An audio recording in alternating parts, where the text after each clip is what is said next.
자, 여러분 안녕하세요. 반갑습니다. 자, 오늘은요. 지난 시간에 수업 마지막에 말씀드린 것처럼 자, RNN의 한계점에 대해서 살펴보실 겁니다. 자, 우리가 지금까지 수업들을 돌이켜 생각해 보시면요. 우리가 닫힌 펄세트론을 극복하는 방법으로 컨볼루션 뉴럴 네트워크 합성공 신경막이 등장했고요. 그 이후에 우리가 합성공 신경망 같은 경우는 활성함수가 이제 시그모이드나 이런 걸 썼더니 문제가 생겨서 자, 이것을 우리가 극복하는 방법으로 렐루를 사용했었고요. 자, 렐루도 사실은 여러 가지 문제가 발생했었죠. 그래서 이것을 극복하는 방법으로 리키렐루 같은 또 더 선진적인 방법을 썼었고, 자, 거기서 또 진화된 게 사실은 지금 계속 듣고 계신 Recurrent Neural Network, 이른바 순환신경망이었죠. 결국 순환신경망은 이전에 발생한 정보를 현재의 작업, 즉 현재 워킹에 연결, 커넥트 시켜주는 그런 기능이 있다는 게 핵심 아이디어였습니다. 그래서 우리가 지난 시간에 RNN을 이용해서 여러 가지 이제 RNN을 심플 RNN이 아니라 이것을 이제 적층하는 방법들을 또 보셨습니다. 자, 그래서 우리가 RNN 같은 경우는 결국은 과거의 자료를 가지고 현재 자료에 응용한다라는 게 그 소위 이제 피드백, 되먹임이 굉장히 중요한 이 RNN의 개념이었습니다. 그리고 이와 같은 것들은 시계열 자료가 있는 경우에 상당히 유용하게 쓸 수가 있죠. 뭐 꼭 시계열이 아니더라도요, 우리가 문맥의 앞뒤 상황들을 살펴보셔야 되는 자연어 처리 같은 경우는 어떻습니까? RNN이 잘 사용될 수 있습니다. 자, 그런데 이 RNN이 만능일 것처럼 여겨졌는데 한계점이 있습니다. 그래서 오늘은 RNN의 한계점에 대해서 말씀드리도록 하겠습니다. 소위 장기 의존성. 자, 여기 제가 써보겠습니다. RNN의 한계점이라고 하면 여러분들이 결론만 말씀을 드리자면, 자, 이것을 우리가 장기 의존성 문제다라고 지칭할 수가 있습니다. 결국 이 장기 의존성 문제, 즉 정리하자면 RNN에서 발생할 수 있는 이 장기 의존성 문제를 해결하는 게 이제 그 유명한 LSTM 모델이다. 라고 생각하시면 되겠습니다. 자, 이것은 우리가 이 수업을 쭉 듣고 나시면 그래서 LSTM 모델을 쓰는구나 라고 우리가 생각할 수 있겠습니다. 이와 같은 것들이 과학 속도가 굉장히 빨라서요. 사실은 지금도 RNN을 많이 쓰고도 있고요. 또 LSTM이라는 개념이 등장한 지도 그리 오래되지 않았습니다만 또 요즘엔 더 선진적인 알고리즘을 향해서 과학이 급속도로 발달하고 있습니다. 자, 그러면 본격적으로 우리가 RNN의 문제를 한번 예시로 한번 생각을 해볼게요. 도대체 RNN이 무슨 문제가 있느냐? 자, 돌아간다라는 RNN이 무슨 문제가 있느냐? 자, 하나 우리가 예시를 들어볼게요. 자, 우리가 남해 바다는 푸르다라고 한번 제가 여기 써볼게요. 자연어 처리해서 남해 바다는 정말 푸르다. 자, 여기서 여러분들 이 푸르다라고 하는 이게 형용사가 되겠죠. 이 푸르다라는 이 형용사는요, 우리가 어디서 여러분들 지금 정보를 얻었습니까? 자, 여기 지금 바다라고 하는 지금 여기서 얻었죠. 자, 정말은 푸르다를 수식을 하고 있고요. 그러니까 부사가 되겠네요. 그리고 지금 바다는 명사예요. 이게 지금 명사고, 자, 는이 붙었으니까 보조사가 되겠습니다. 자, 그래서 지금 여기 사실은 이게 이제 조금 더 어렵게 표현하면 요거는 남해 바다니까 사실은 이것은 이제 고유명사가 되겠습니다. 물론 이제 고유명사를 볼 수도 있고요. 이것은 이제 문맥에 따라서 남해 따로 이제 보시고 바다가 따로 볼 수도 있겠습니다만 통상은 사실은 이제 이 고유명사예요. 왜냐하면 남해가 남쪽 바다라는 뜻이잖아요. 사실은. 자, 이 문장의 구조를 한번 보시죠. 자, 그러면 이 푸르다가 지금 사실은 이 정보를 받은 거는, 수식을 받은 거는 정말도 물론 수식을 받고 있습니다만 실제로 보조사인 바다에서, 보조사가 사용된 요 바다에서 지금 푸르다가 이렇게 정보를 가져온 거죠. 자, 그런데 내가 다른 문장을 한번 볼게요. 이제 이거는 지금 남의 바다는 정말 푸르다는 우리가 구어보다는 약간 문어체잖아요. 우리가 실제 구어를 한번 볼게요. 자, 제가 한번 예시를, 두 번째 예시를 한번 볼게요. example 1, 자, example 2입니다. 자, 나는 미국에서 태어났어요. 미국에서 태어났어. 실제 우리는 구어를 이렇게 얘기합니다. 태어났어. 그리고 이제 글씨가 좀 이상하죠? 이게 잘 안 써지네요.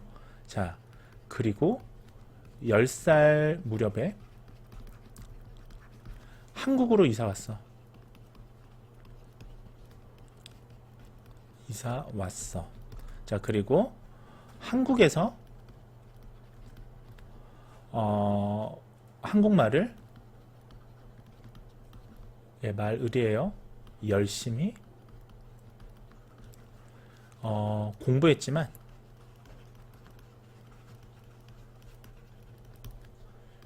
쉽지 않았어. 자, 지금 실제로 여러분들이 구어에서 말을 한다면, 그러니까 발어 텍스트 문장이라면, 자, 두 번째 이그젠플에 더 가까울 겁니다. 자, 제가 다시 쓰느라 지금 제대로 말씀을 못 드렸는데, 자, 제가 즉흥적으로 썼는데요. 나는 미국에서 태어났어. 그리고 10살 무렵에 한국으로 이사 왔어. 자, 한국에서 한국말을 열심히 공부했지만 쉽지 않았어.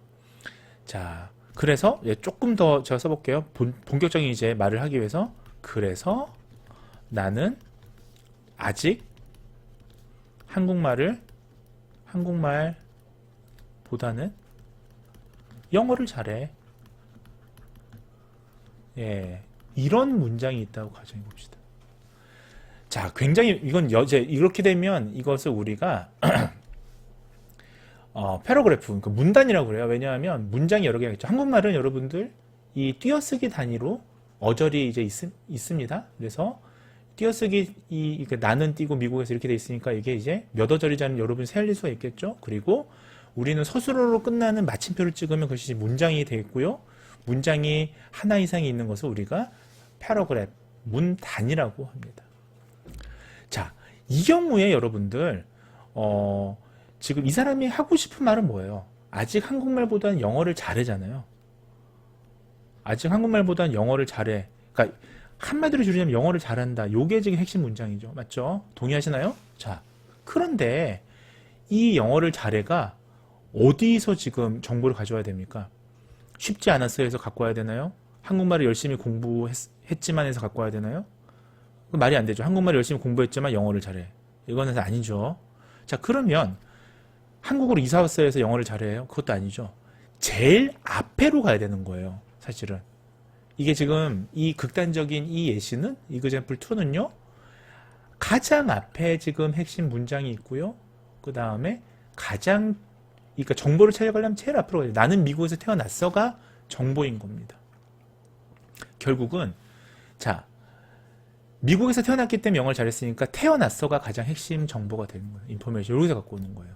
자, 그러하다면 지금 이 example 2 문단에서는 지금 이 서술어랑 핵심 서술어가 지금 제일 앞에 있잖아요. 제일 떨어져 있잖아요. 자, 이러한 경우라면 여러분들 RNN이, 자, 아까 우리가 이전에 영상에서 보셨던 이 RNN이 정보의 연관성을 잘 과연 전달할 수 있을까요? 그렇지가 않습니다. 왜냐하면, 자, 이 두 번째 문단에서 가장 중요한 건 뭐죠? 여러분들이, 자, 오래전에, 한마디로 줄이면 이거예요. 이거 제가 빨간색으로 쓰니까 안 보이는데 까만색으로 바꿀게요. 자, 오래전에 그러니까 여기서만 정보를 시그널이라고 할게요. 오래전의 신호를 기억해야 하는 문제가 생기죠. 맞죠? 자, 다시 얘기하자면 우리가 정보가 근접해 있으면 문제가 될 게 없습니다. 그러나 지금 두 번째 example 같은 경우는 핵심 정보는 굉장히 멀리 떨어져 있습니다. 이 경우에 우리는 오래전의 정보를 기억해서 이것이 정보가 소실되지 않고 전달이 돼야 되는 거예요. 이게 쉽지가 않은 겁니다. 정통적인 적층으로만 하다 보면요. 자, 이것을 뭐라고 하느냐? 자, 장기 의존성의 문제라고 합니다. 자, 꼭 알아두세요. 굉장히 중요한 말씀을 제가 지금 드린 거예요. 자, 딱 지우고요. 자, 제가 이그젠플로 보여드릴게요. 이거 지금 그림 보이시죠? 자, 제가 아까 했던 나는 미국에서 태어나서부터 주저리 문장이 지나서 마지막 문장에 그래서 난 영어를 잘해 라고 하는 요 이그젠플을 제가 도식화한 그림이 되겠습니다.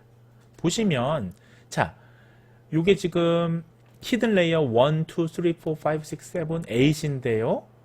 자, 첫 번째 미국이라고 하는 미국에서 태어났어라고 하는 첫 번째 여기서는 투입된 인풋인 미국에서 태어났어가 핵심이죠.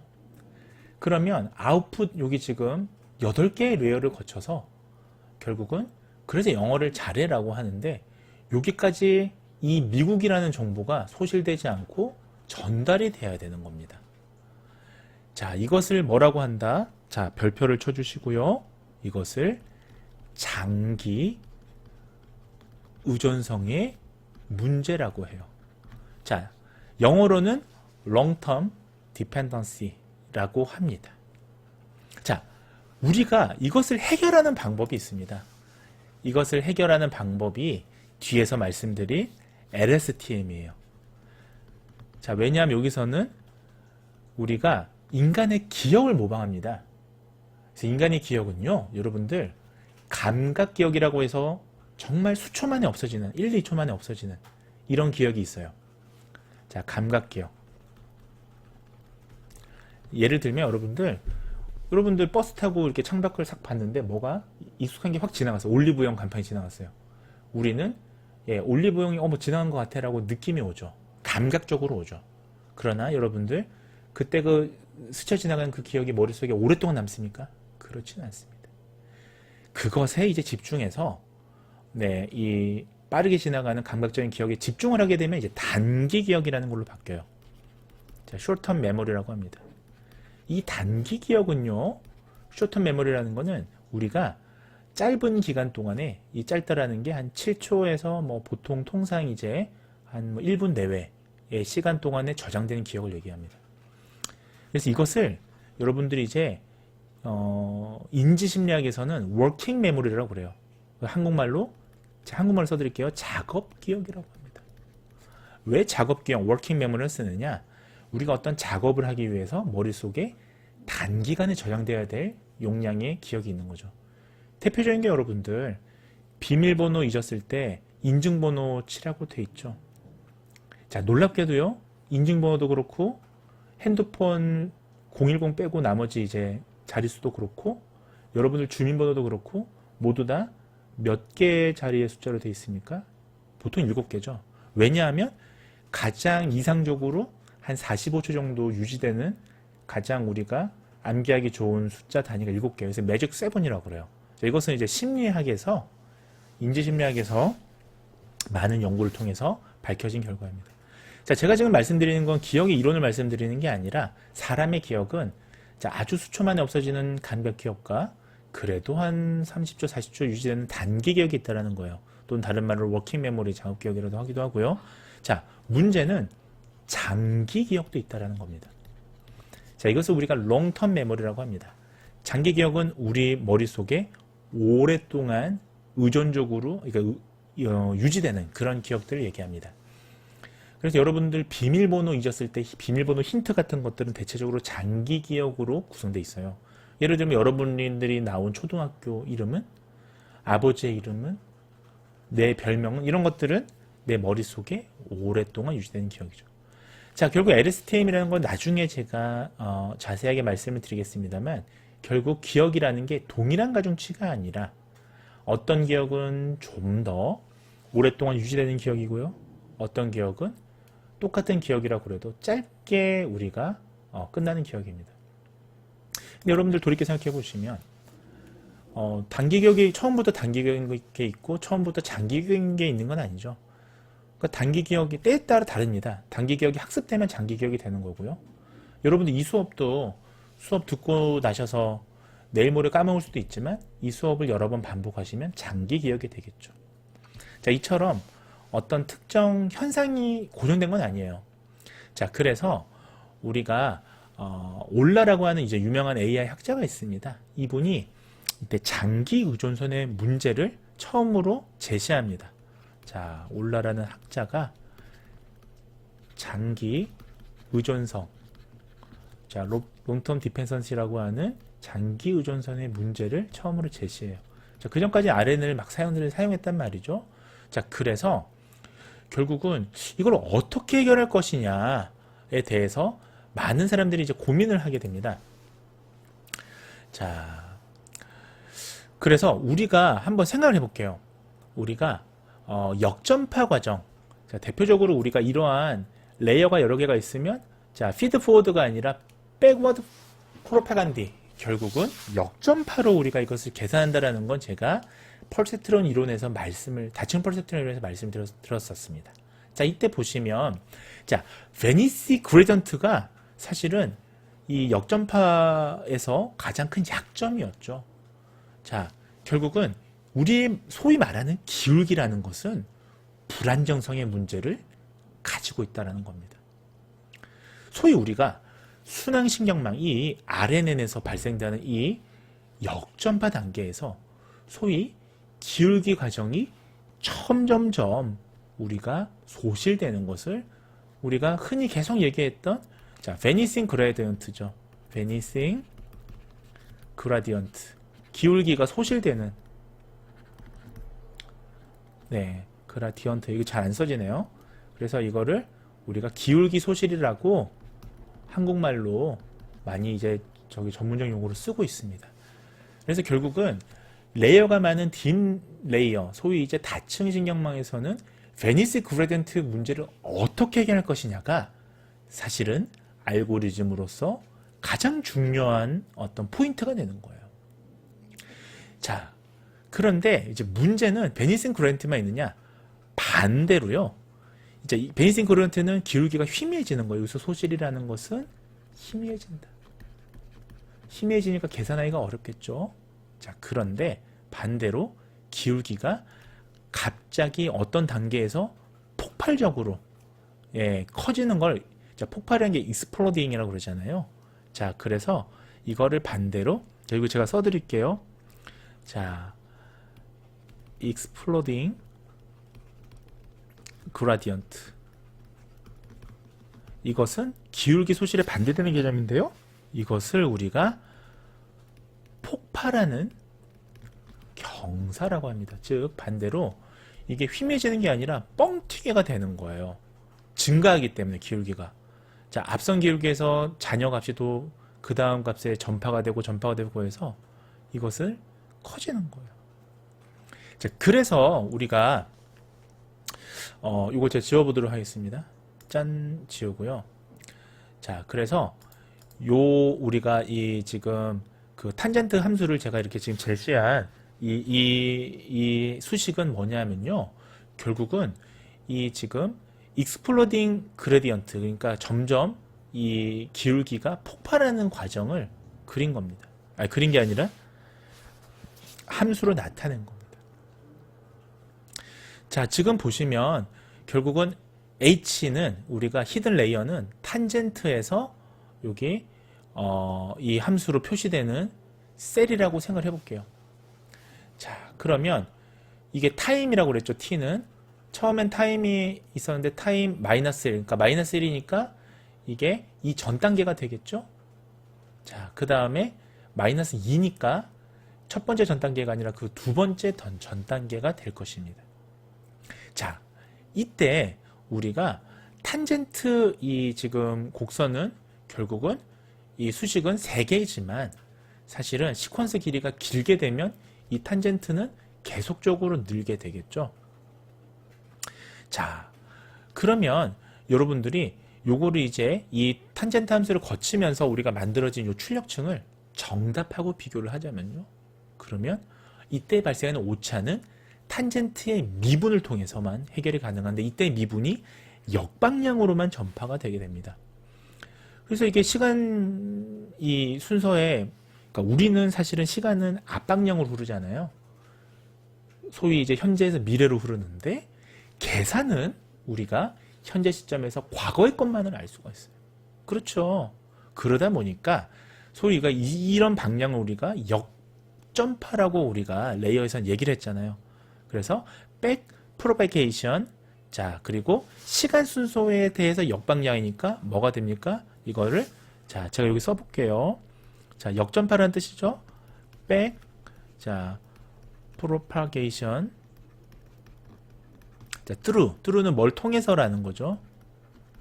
time 시간에 대해서 이제 역방향으로 간다. 이것을 우리가 요 문제를 줄여서요.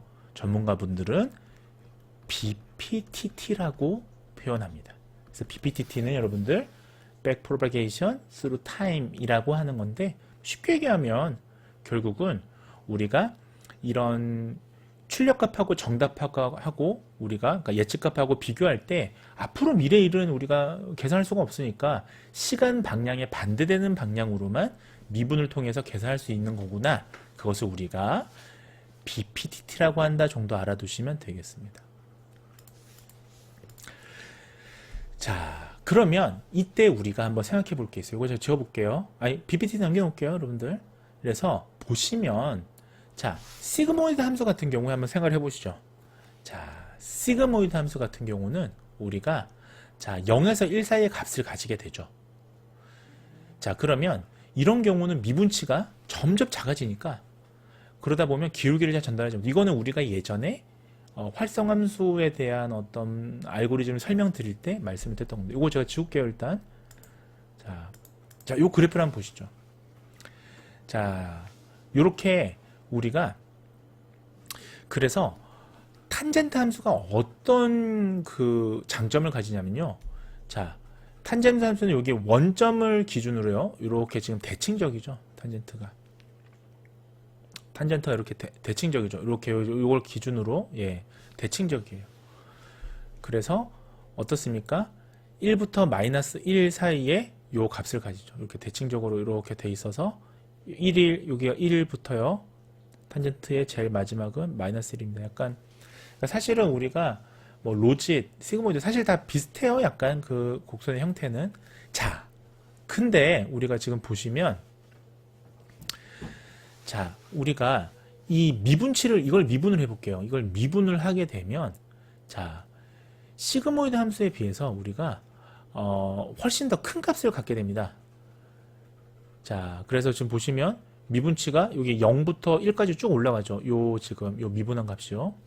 그렇게 되면 우리가 이 시그모이드보다는 이 탄젠트 값을 미분한 것이 여기 시그모이드면 훨씬 더 낮아요. 이렇게 되겠죠.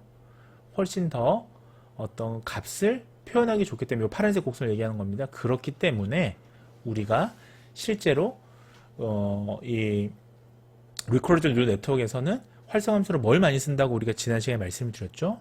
바로 탄젠트 곡선을 많이 쓴다고 활성함수로 말씀을 드렸습니다.